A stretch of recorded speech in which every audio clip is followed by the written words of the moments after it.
부활의 예배를 함께 드리게 되어서 하나님께 영광 돌리며 감사합니다. 이 부활의 기쁨을 항상 삶들 가운데서 충만히 누리시길 주님의 이름으로 축복합니다.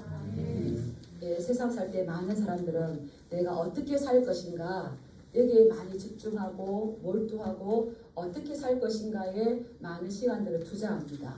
그러나 내가 어떻게 마지막을 맞이할 것인가 이것을 생각하는 것은 지혜로운 일이죠.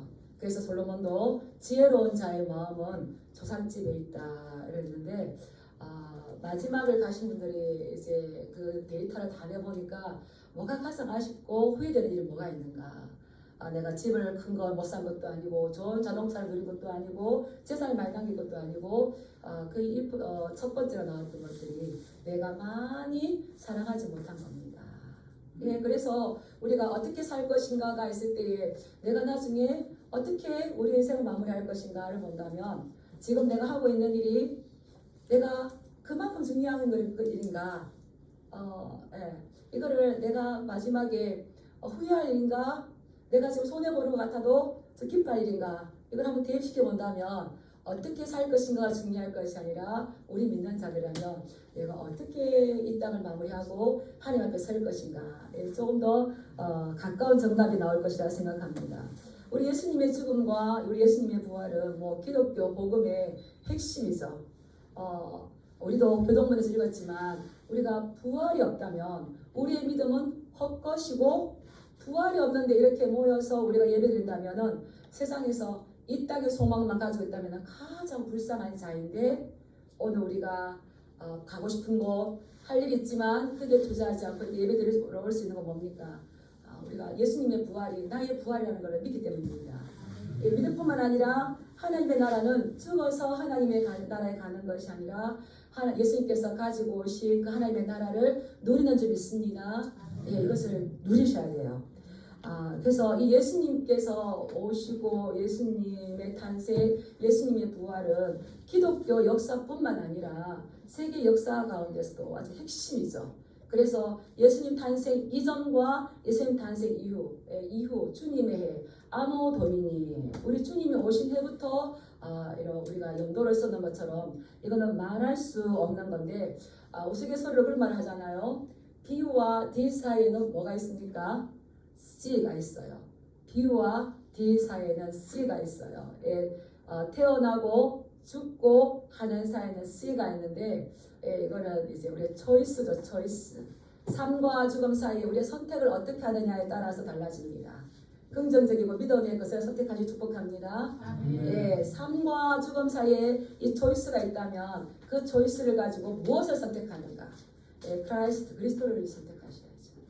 그랬을 때에 우리 또한 그 주님께서 누리셨던 모든 것들을 하나님의 자녀된 이 권세를 누릴 수 있는 겁니다. 이 부활과 그분의 고난과 죽음, 이 부활 이것이 너무나 크고 이 부활의 소망을 전하고 부활의 소망을 전하고 그 부활의 소망을 받아들인 나라나 개인이나 어떤 단체나 가정들은 그이가 다 밝은 빛 가운데에서 선진국이 되거나 발전하거나 이렇게 됐습니다. 세계 역사 가운데서 그것은 지금도 증명하고 있지 않습니까? 근데 이것을 이렇게 엄청난 그 부활의 사건을 그렇다면 누가 그게 증인이 되었는가? 우리가 부활의 증인이지만 최초의 부활의 증인이 누가 되었는가? 오늘 우리가 읽었던 본문의 말씀은 이것을 이야기해 줍니다. 부활의 최초의 목격자는 누구가 나옵니까? 막달라 마리아와 다른 마리아. 마리아가 예수님의 부활의 첫 목격자가 됐어요. 이건 놀라운 거죠. 지금도 우리 시대가 그렇지만 우리 70년대 저는 70년대생이지만 70년대만 해도 여자들의 사회적인 지위는 그렇게 높지 않았어요. 우리 예수님 당시엔 어땠을까요? 어떤 사건을 봤을 때 목격자 증인에도 채택이 되지 못했어요. 아이고 참 그렇죠. 왜 그렇습니까? 여자가 하는 말 믿지 말라 했겠죠. 그리고 10계명 중에 마지막 10계명 내 이웃의 물건을 탐내지 말며 내 이웃의 아내와 남종과 요정 나오잖아요. 그래서 이 여자들은 남자의 소유물에 지나지 않았어요. 근데 예수님은 그러한 여인들에게 자신의 그 부활을 최초 목격자로 채택하시고 보여주셨다는 이 놀라운 사건입니다. 우리가 생각한다면 예수님의 부활의 목격자는 첫 번째로 누가 되어야 될까요? 그렇죠. 남자들, 베드로, 요한, 야고보를 비롯해서 예수님의 제자들이 되어야 될 건데, 그러나 예수님은 그들을 가장 먼저 찾아가신 것이 아니라 이 여인들을 찾아가셨다는 사실을 보고 이제 그것을 마음에 두고 오늘 말씀을 한번 들어보시기 바랍니다. 예수님은 십자가에 못 박혀서 돌아가셨습니다. 돌아가실 뿐만 아니라 무덤에 묻히셨습니다. 우리가 읽었던 본문 말씀 위에 27장 62절부터 66절까지 보면 예수님의 제자들은 예수님이 부활할 것을 믿지를 못했어요. 그런데 예수님의 적대자들은 예수님이 부활할 것을 믿었습니다. 우리 27장 62, 63절 한번 같이 읽어볼까요? 시작. 그 이튿날은 준비일 다음 날이라 대제사장들과 바리새인들이 함께 빌라도에게 모여 이르되 주여 저 속이던 자가 살아있을 때에 말하되 내가 사흘 후에 다시 살아나리라 한 것을 우리가 기억하노니. 네. 제자들은 이것을 기억하지 못하고 다 도망갔어요. 근데 누가 지금 이걸 기억하는 겁니까? 예수님의 적대자들. 예수님을 십자가에 못 박으려는 그들은 은근히 두려웠을 거예요. 사흘 후에 다시 살아나리라 한 것을 우리가 기억하는데 사흘까지 경비병을 두어서 제자들 혹여나 그 시체를 도적해가고 난 다음에 예수님이 부활했다 할 수 있으니 경비병을 두어서 그를 지키면 좋겠습니다. 그러니까 65절 빌라도가 말했어요. 65절 같이 한번 읽어볼까요? 시작. 빌라도가 이르되 너희에게 경비병이 있으니 가서 힘대로 굳게 지키라 하거늘. 65절에 보면 그들이 경비병과 함께 가서 도를 임봉하고 무덤을 굳게 완벽하게 예수님을 죽였을 뿐만 아니라 무덤에 가둬버렸습니다. 예, 그리고 이제 안식일이 지났죠. 안식일 동안 아무 일도 하지 않지 않습니까? 여인들이 예수님의 십제에 향기를 바르고 싶어도 안식을 할 수가 없는 겁니다. 그래서 준비해 두었다가 안식일이 다 지나고 안식 후 첫날이 되려는 새벽에 이 막달라 마리아와 다른 마리아가 예수님을 보려고 무덤으로 막 달려갑니다. 달려가는데 신기한 일이 벌어졌어요. 땅이 진동하더니 흔들리더니 큰 지진이 나고 말았습니다. 이런 놀라운 일이 있는데 그러고 보니까 하늘에서 천사가 내려와요. 하늘에서 천사가 내려와서 그 예수님의 무덤을 맡고 있는데, 예, 팔레스타인 지역의 무덤은 우리가 땅에 묻지만, 예, 거기는 이렇게 묻고 큰 돌을 이렇게 막지 않습니까? 근데 그 큰 돌을 천사가 굴려서 무덤 문을 열어요. 그리고 그 위에 천사가 앉아 있어요. 이런 일이 벌어지는 겁니다. 천사가 내려왔다는 건 인간의 역사 가운데 하나님께서 개입하시는 거죠. 그래서 그 천사의 모습을 이 마태 기자는 상세하게 기록해 두었는데 3절에 보면 그 형상이 번개 같고 그 옷은 눈같이 희거늘. 천사를 가만히 보니까 번개처럼 막 빛이 나요. 그리고 그 옷은 흰 눈처럼 눈같이 희어요. 보니까 이 땅의 존재가 아니라 천상의 존재야. 천사를 봤어요. 경비들의 반응은 신기하죠. 지키던 자들이 그를 무서워하며 떨며 죽은 사람과 같이 되었더라. 제가 공동 번역을 보니까요, 그분들이 얼마나 무서웠던지 떨며 겁에 질려서 떨다가 까무러쳤더라. 여러분들 천사를 보시기를 원하십니까? 네, 조심하시기 바랍니다. 그들은 너무 무서워서 죽은 자처럼 두려워 떨면서 겁에 질려서 스스로 그냥 까무러칠 정도로 그렇게 이제 충격적으로 받을 수밖에 없었죠. 그런데 이들은 예수님의 그 부활을 목격을 했어요. 봤어요. 그리고 천사가 말하는 것도 들었어요. 그런데 이들은 예수님의 부활을 왜곡시켜 버립니다. 우리 잠깐 28장 11절 12절 한번 가보겠습니다. 시작. 여자들이 갈 때에 전비병수 몇이 성에 들어가 모든 된 일을 대제사장들에게 알리니 그들이 장로들과 함께 모여 의논하고 군인에게 돈을 많이 주면서 이르되 너희는 말하기를 그들의 제자들이 밤에 와서 우리가 잘 때에 그를 도둑질하여 갔다 하라. 천사를 보고 아마 기절했지만 예수님이 말씀하신 거 들었을 수도 있을 거예요. 그런데 그들은 돈을 많이 쥐어주면서 예수님이 부활한 것이 아니라 너희 조심해. 예수님의 제자들이 예수님의 시체 도난 사건이야, 도난 사건. 이렇게 하니까 그들은 그냥 침묵해버렸죠. 기적이 사람을 변화시킬 수가 있을까요? 없습니다. 우리에게 요구하시는 우리는 기적을 보기를 원하고 하나님이 개입하시는 어떤 이변이 일어나기를 원하지만 이것은 우리에게 믿음을 줄 수 없다는 것. 잠깐의 유혹은 있겠지만 아니라는 걸 우리에게 말해주고 있는 거죠. 그런데 천사가 그 경비병은 그렇게 까무러쳐 있는데 그것은 그냥 놔두고 여자들에게 이야기합니다. 우리 5절 말씀 한번 읽어보겠습니다. 시작. 천사가 여자들에게 말하여 이르되 너희는 무서워하지 말라. 십자가에 못 박히신 예수를 너희가 찾는 줄 내가 아노라. 이 여인들에게는 다정하게 천사가 말하면서 여인을 위로하는 거예요. 뭐라고 말합니까? 너희는 무서워하지 말아라. 두려워하지 말아라. 신기하게도 하나님께서 우리에게 두려워하지 말아라, 무서워하지 말아라 라고 이 마음에 느끼거나 이 말씀을 받게 되면 어떻게 될까요? 두려움이 물러가요. 무서움이 물러가요. 그러고 내가 이렇게 축복합니다. 너희는 무서워하지 말아라, 두려워하지 말아라. 너희가 십자가에 못 박히신 예수를 찾는 줄을 내가 안다. 그래서 한쪽 편은 천사를 보고 두려워서 죽은 사람처럼 사색이 노랗게 되어 있는가 하면 한쪽에는 이 천사가 위로받는. 그래서 우리도 참 이게 소망이 있어. 주님께서 똑같은 두려움을 주는 것이 아니라 자기가 택하시고 사랑하는 자에게는 지속적으로 말씀으로 위로를 주시는 줄 믿습니다. 그 두려운 상황 가운데서도 위로를 주면서 네가 예수님 찾는 줄 알지만 그는 여기 계시지 않다. 그가 말씀하시는 대로 살아나셨느니라. 와서 그가 누우셨던 자리를 보라라고 이야기하는 겁니다. 이 말은 그가 여기 계시지 않다는 건 뭡니까? 무덤 속에 예수님이 갇혀있지 않다는 거죠. 그가 말씀하시던 대로 예수님께서는 제자들과 함께 있으실 때에 내가 예루살렘에 올라가면 고난받고 십자가에 죽고 그러나 그게 끝이 아니라 3일 만에 살아나야 하겠다라는 말씀을 몇 차례 하셨어요. 3번, 4번 이렇게 하셨어요. 전에 그가 말씀하시는 대로 살아나셨느니라. 네가 확인하고 싶다면 내가 문을 열어놨으니 들어와서 그가 누우셨던 곳을 보라. 여인들이 봤겠죠. 그래서 가니까 예수님 안 계시는 겁니다.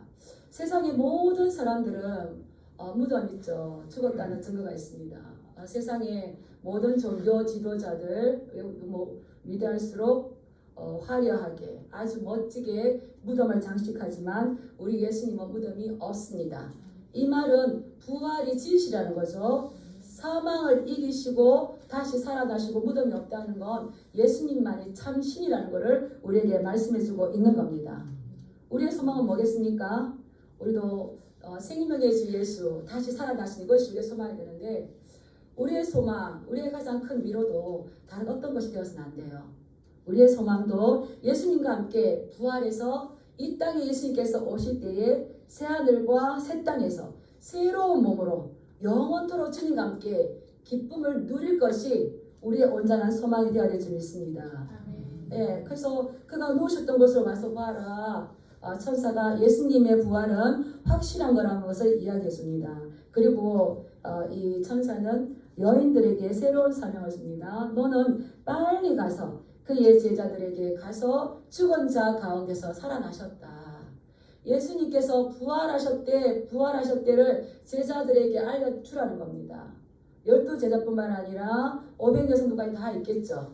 가서 알리는 것들을 새로운 사명을 주셨어요. 그리고 가서 죽은 자 가운데서 살아나신 것을 전할 뿐만 아니라 예수님의 11제자에게는 가서 너희가 갈릴리로 오라고 해라. 예수님께서 살아계실 때에도 갈릴리에서 만나려고 약속하셨잖아요. 따라해보고 있습니다. 우리 예수님은 말씀하시고 말씀하신 대로 가셨고 말씀하신 대로 이루셨다.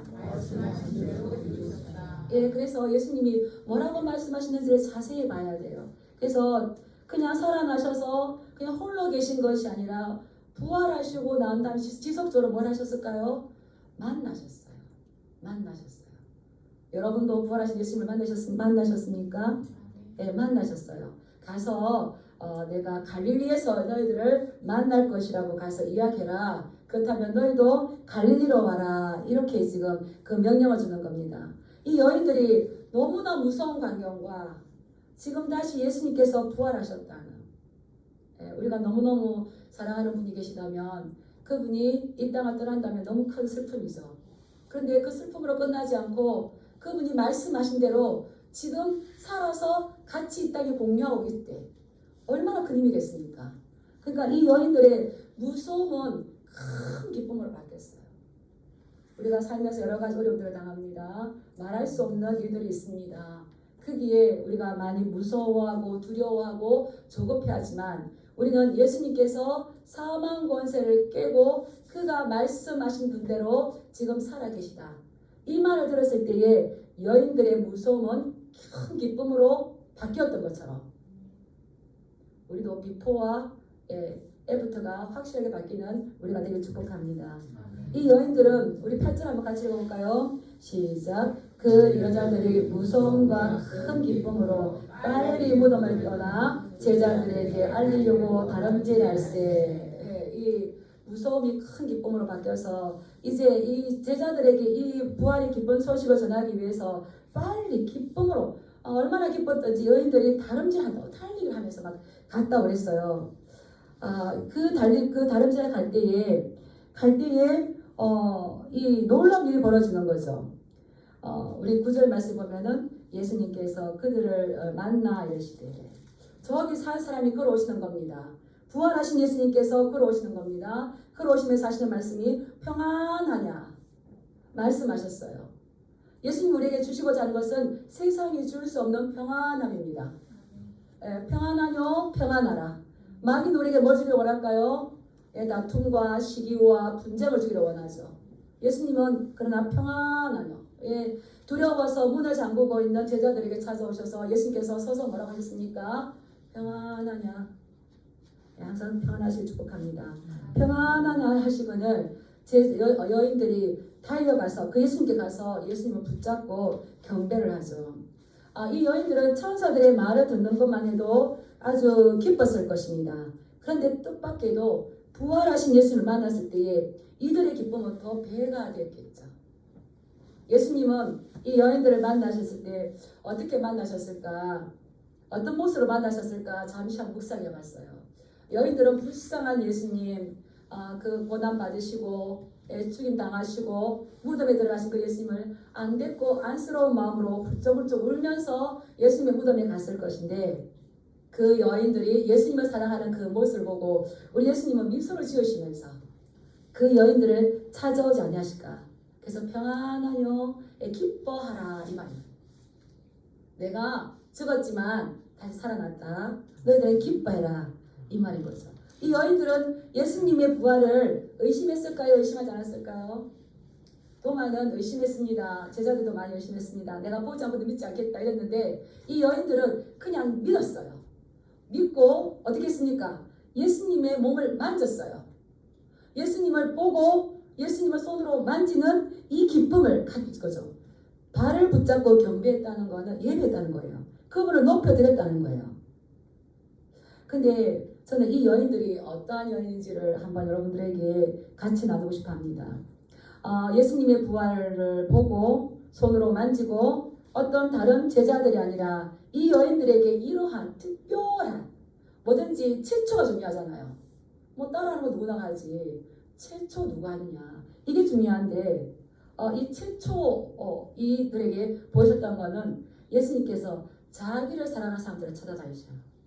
자기를 사랑하는 사람을 찾아다니시는데 이 끝까지 예수님을 헌신하고 사랑했던 이 여인들을 찾아가신 겁니다.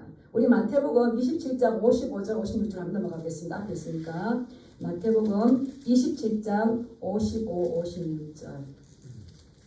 이 여인들은 예수님의 십자가 처형장까지 따라갔어요. 우리 55, 56절 한번 읽어보겠습니다. 시작. 예수를 섬기며 갈릴리에서부터 따라온 많은 여자가 거기 있어 멀리서 바라보고 있으니 그 중에는 막달라 마리아와 또 야고보와 요셉의 어머니 마리아와 또 세베대의 아들들의 어머니도 있더라. 지금 이 장면은 예수님께서 십자가에서 고난 받으시고 운명하시는 그 장면. 거기에 그 중에 그곳에 55절 그곳에 이 예수님이 있었던 거예요. 여자가 거기에 있어 멀리서 바라보고 있으니 막달라 마리아, 야고보 요셉 어머니 마리아, 예수님 어머니 마리아죠. 또 세베대 아들들의 어머니도 있더라. 뿐만 아니라 오늘 27장 61절에 보면 거기 막달라 마리아와 다른 마리아가 무덤을 향하여 앉았더라. 이 여인들은 누굽니까? 예수님께서 갈릴리에서 사역할 때부터 예수님을 따랐던 여인들이에요. 그리고 또 예수님께서 예루살렘에 왔을 때에 예루살렘까지 왔어요. 그리고 예수님께서 십자가 달리기 주시기 위해서 성문 밖으로 나갈 때도 갔습니다. 제자들은 어디까지만 따라갔을까요? 예루살렘까지만 따라갔죠. 요한은 빼고. 그리고 또 골고다 언덕까지 따라갔고 예수님의 십자가 처형까지 가서 예수님 처형 장면을 끝까지 보면서 예수님의 고난에 끝까지 그 자를 회피하지 아니하고 동참했던 여인들입니다. 오늘 또 예수님의 무덤까지 갔습니다. 이것을 뭐라고 말할 수 있을까요? 예수님에 대한 사랑입니다. 예수님은 우리에게 다른 걸 요구하시는 것이 아니라 우리에게 사랑을 요구하시죠. 이 사랑은 내가 얼마만큼 예수를 사랑하는지 진정성을 나타내는 거죠. 예수님의 제자들은 내가 예수님을 위해서 죽기를 각오하고 감옥에도 들어가기를 각오했습니다. 하지만 잠시 후 몇 시간 뒤에는 부인하고 다 도망가고 말았습니다. 그러나 이 여인들하고 위험하지 않았을까요? 여인들하고 두렵지 않았을까요? 그러나 사랑하는 예수님을 따라간 일에는 어떤 것들도 그들은 장애가 될 수 없었고 그 자를 회피하지 않으려 끝까지 갔던 거죠. 그래서 이 여인들에게 예수님께서 나타나신 겁니다. 아무든지 나를 따라오려거든 자기를 부인하고 자기 십자가를 지고 나를 쫓을 것입니다. 예수님을 따른다는 것은 제자도를 말합니다. 주님 걸어가신 그 길을 그대로 따르는 겁니다. 우리는 주님 걸어가신 길을 그대로 따라갑니까? 내 방식대로 따라갑니까? 이 여인들은 그러지 않았어요. 갈릴리에서부터 따라서 예루살렘에 왔었고 예루살렘부터 재판장의 판정을 받으면서 십자가의 처형이 확정되었지만 가잖아요. 시간 되시면 지저스 크라이스트 영화를 보시기 바랍니다. 너무너무 그 은혜로운 부분들이 참 많고 도전이 되는 부분들이 많아요. 이 여인들이 예수님이 십자가에 높이 달려서 아주 고난 받으시는 거 보면서 여인들 어떻습니까? 마리아가 흰 수건을 입에 물고 통곡이 나오고 그러는데 그대로 자기 아들을 하나님 아들 올려드려요. 인간의 어머니가 아니라 나를 통해서 나온 하나님 아들 그대로 올려드리면서 서로 위로하면서 그 예수님의 십자가의 그 체험 장면을 끝까지 바라보고 있죠. 이러한 여인들이었습니다. 이것이 끝까지 그 길을 따라간다는 건 처음부터 변함없이 간다는 것은 따라가겠습니다. 이것이 제자의 길이다.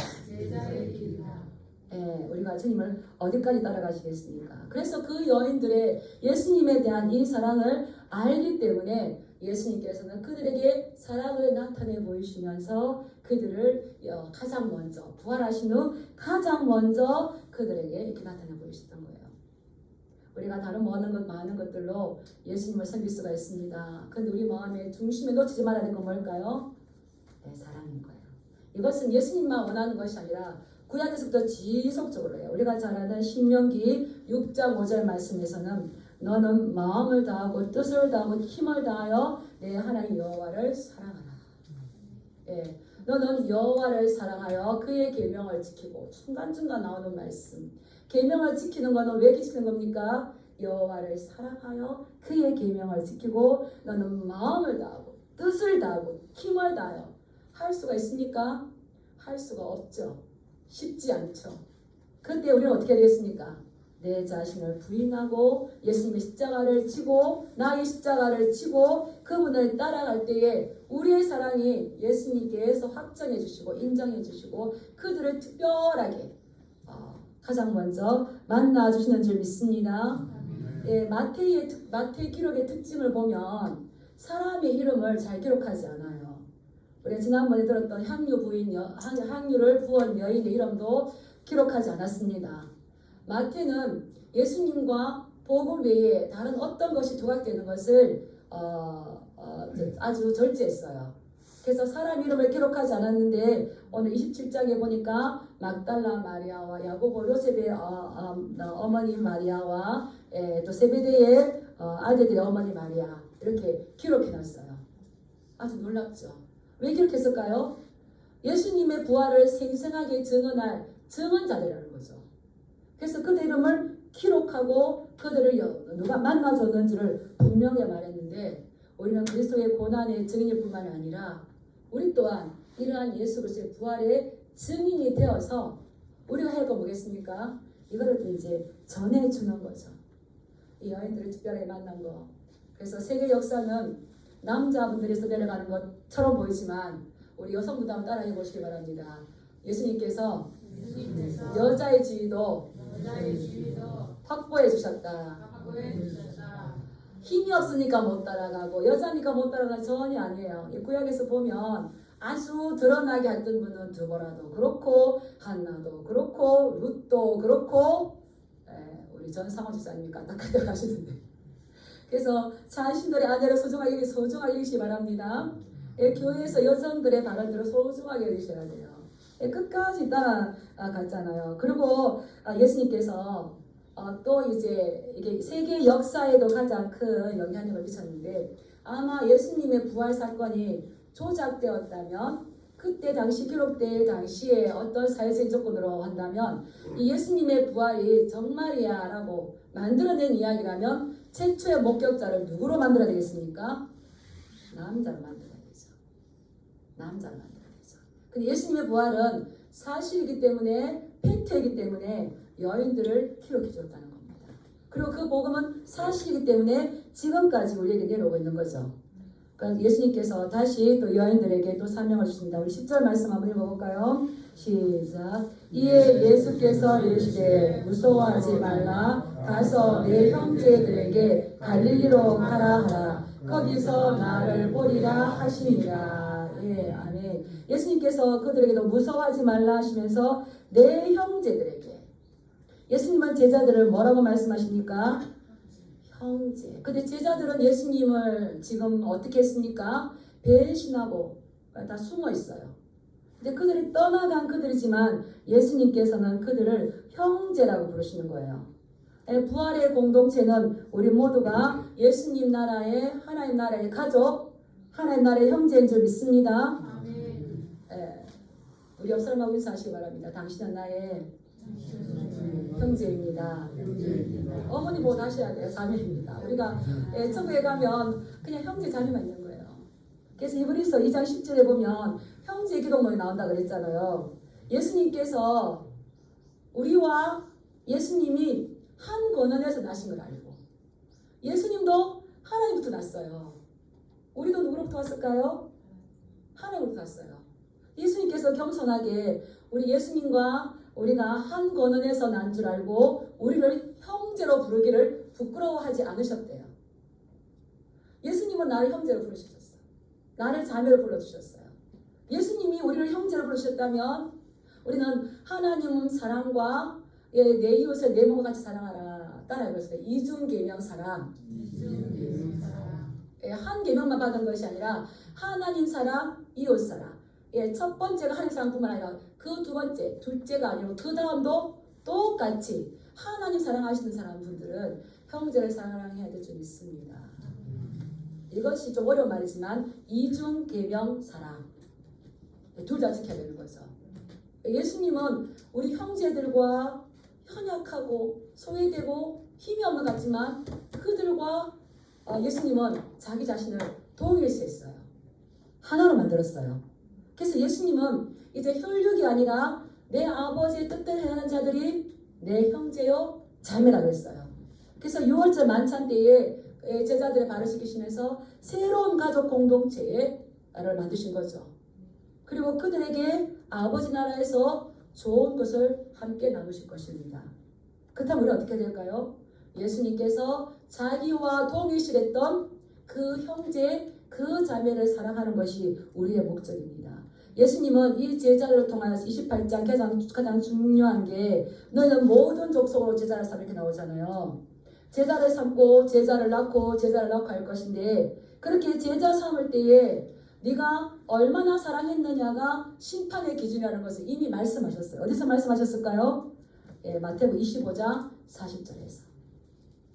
거기서 내 형제 중에 지극히 작은 자에게 한 것이 곧 나에게 한 것입니다. 예수님 우리를 자기 형제라고 부르기를 부끄러워하지 아니하시고 또 24장, 25장은 마지막 설교잖아요. 많이 읽어보시기 바랍니다. 24장부터 25 쭉 읽어보면 마지막 강화에서 심판이 어디를 기준으로 되느냐, 네가 너에게 있는 지극히 작은 자에게 어떻게 하느냐, 그것은 곧 누구에게 하는 거라고요? 예수님께. 저는 사울을 볼 때에 사도행전 9장을 볼 때에 한 번씩 충격을 받습니다. 이 바울이 사울이었대 예수님 믿는 사람들을 막 옥에 가두고 잡아오기 위해서 막 이제 혈기등등에 가잖아요. 근데 예수님이 나타나셔서 뭐라고 그럽니까? 한번 따라하겠습니다. 사울아 사울아, 네가 어찌하여 나를 핍박하느냐. 사울이 얼마나 충격적이었을까요? 나는 하나님에 대한 충성 때문에 예수 믿는 사람들 잡으러 갔어요. 근데 예수님은 그 사람을 잡으러 갔는데 그를 포성줄로 묶으려고 했는데 그를 감옥에 보내서 잘한다 했는데 예수님은 그를 핍박하는 거를 누구를 지금 박해한다고 말씀하시는 거예요? 네가 어찌하여 나를, 이거죠. 그래서 예수님의 말씀은 다른 게 아니에요. 이 지극히 작은 자에게 한 것이 곧 나에게 한 것이고 네가 어찌하여 나를 박해하느냐, 이 말씀이라면 우리가 지극히 작은 자에게 했다면 예수님 뭐라고 하실까요? 네가 나에게 한 것이다. 이거 마태복음 25장에서 그것을 이야기하죠. 네가 가난한 자, 옥에 갇힌 자, 소외된 자에게 했던 그것이 누구에게 한 것입니까? 예수님께서 말씀하시면서 갈릴리에 가서 내 형제들을 만나다고 말씀하지만 내 형제에 가세요. 내 형제에게. 그래서 우리는 이런 말씀들을 볼 때에 우리가 어떻게 이 삶을 살아가야 되는지가 답이 나오는 거죠. 옆 사람 한번 인사하시겠습니다. 주님의 사랑으로 사랑하며 섬기겠습니다. 우리는 하나님의 나라, 하나님의 가족, 이 땅에서도 함께하고 하나님 나라에서도 함께할 가족입니다. 그래서 세상은 힘있고 능력 있는 사람들을 인정해 주지만 하나님의 나라는 그게 아니에요. 그게 아니에요. 우리는 예수님을 믿어도 이렇게 말씀을 바로 알아야 돼요. 그때 내 형제에게 가서 이것을 알아라. 그래서 우리가 예수님 안에 있으면 예수님 계속적으로 우리를 말씀으로 가르쳐 주시고 우리의 신앙을 성장하게 하시고 성숙하게 하시고 지속적으로 우리를 이렇게 만들어 가잖아요. 그래서 예수님이 우리의 가장 큰 소망과 위로가 되어야 됩니다. 한경진 목사님 이런 말씀하셨어요. 인간의 인정은 목마르다. 인간의 인정, 어떤 사람이 가지는 그러한 인정들, 어떤 명예, 어떤 부, 이런 것들은 지속적으로 목마르게 합니다. 갈증 나게 만듭니다. 그냥 잠시 효과도 있겠죠. 그런데 우리의 영원한 위로는 예수 그리스도를 삼는 연습을 하셔야 됩니다. 훈련을 하실 때에 오늘 부활의 주님께서 가장 먼저 소외되고 인정받지 못하고 얼마나 무시당했겠어요. 살기 위해 도망가지 뭐한다고 십자가까지 따라가겠는가 한 그들을 만나주셨던 것처럼 우리가 예수님 그 사랑 때문에 또 이 길을 예수님 사랑과 이웃 사랑으로 또 눈물 나지만 그 길을 간다면 예수님께서 우리를 만나주시고 또 우리에게 새로운 사명으로 허락하시지 않겠습니까? 우리가 예수님께 인정받는다는 것을 가장 큰 위로로 삼으시고 또 우리가 지금까지 또 잘해왔지만 앞으로의 남은 그 삶들을 주님의 위로를 전하는 또 그러한 저와 여러분 되길 이 부활주를 맞이해서 축원드립니다. 기도하시겠습니다.